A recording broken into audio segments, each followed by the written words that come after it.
हातात हात घालून काम सुरू आहे ते बंद झालं पाहिजे। यासाठी संपूर्ण बहुजन समाजाने, ST ST OBC मायनॉरिटी या संपूर्ण समाजाने जागरूक होण्याची गरज आहे।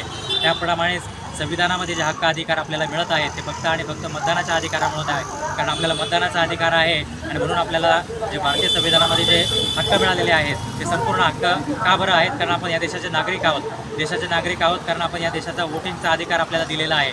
जर आपल्याला वोटिंगचा अधिकार या EVMच्या मशीनच्या माध्यमातून काढून घेतला जात असेल तर आपल्याला या संपूर्ण संविधानामध्ये मिळालेले अधिकार आपल्याला मिळू शकणार नाही।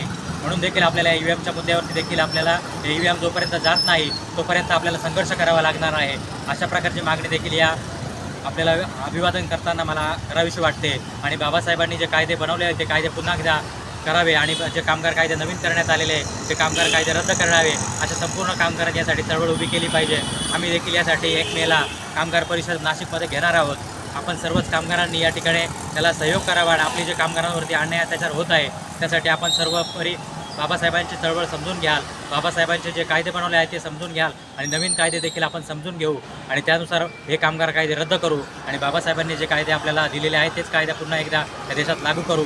अशा प्रकारची मागणी आपण या ठिकाणी करूया। एवढं बोलतो, धन्यवाद। पुन्हा एक एकदा परमपूज्य डॉक्टर बाबासाहेब आंबेडकर यांना विनम्र अभिवादन करतो।